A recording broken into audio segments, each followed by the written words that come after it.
কথাই আছে না, তুমি যত চেষ্টা করো যাই করো, যখন ভগবান চাইবে আর তোমার ভাগ্যে থাকবে তখনই সেটা হবে। ভগবানের ছাড়া কিছুই হয় না। ও জন্মানোর আগে মা আর নীল হচ্ছে একটা মন্দিরে গিয়েছিল, বজরংবলীর মন্দির ছিল। এখানে একটা বাচ্চা হামাগুড়ি দিচ্ছিল, তখন মা তাকে দেখে বজরংবলীকে বলে আসে যে একটা ভালো সুস্থ বাচ্চা যদি হয়, ভালো মতো সবকিছু হয়ে যাক যেন, তাহলে ও যখন হামাগুড়ি দিবে তখন ওকে তোমার কাছে নিয়ে আসবে। তাই আর কি যাওয়াই হচ্ছিল। 1 বছর হতে যাচ্ছে, প্রায় দাঁড়ানো শুরু করে দিয়েছে। তাই আমরা আজকে মঙ্গলবার থেকে ফট করে চলে যাচ্ছি, কারণ এগুলো অম্বুবাচী পড়ে যাবে। অম্বুবাচী পড়লে আর মন্দির বন্ধ হবে। তো চলো ফট করে রেডি হয়ে তারপর দেখা হচ্ছে।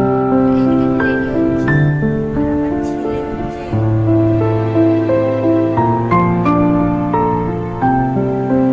লিপস্টিক কাজল এগুলো ব্যস্ত।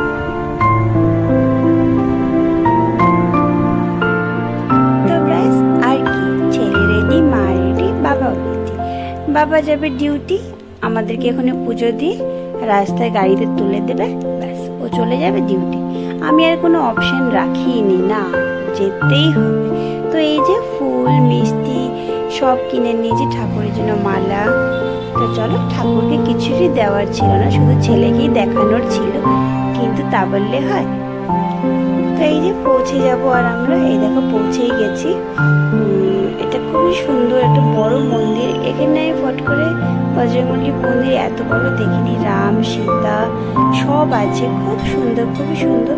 আর বড় ছোট বলে না, মন্দিরটা খুবই ভক্তি আছে। দেখে ঠাকুরকে দেখে খুব ভালো লাগলো আর কি, মনটা শান্তি হয়ে গেল।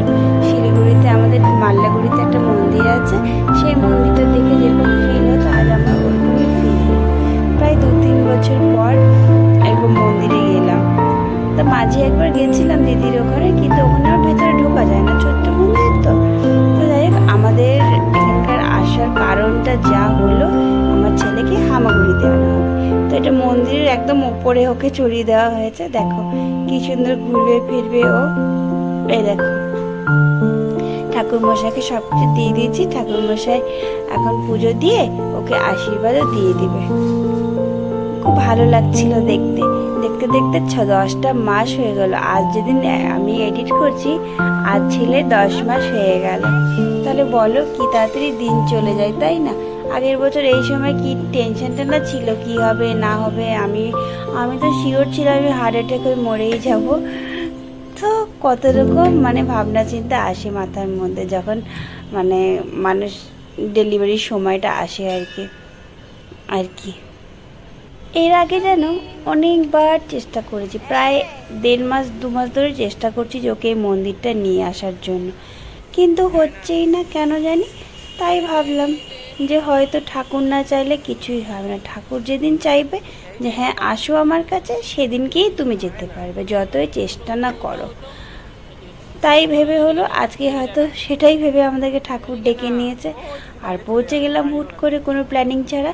ঘুমোচ্ছিলাম, ঘুমানোর মধ্যে উঠে বললাম না আমি আজকে যাবই, বলে রেডি হয়ে বেরিয়ে গেলাম।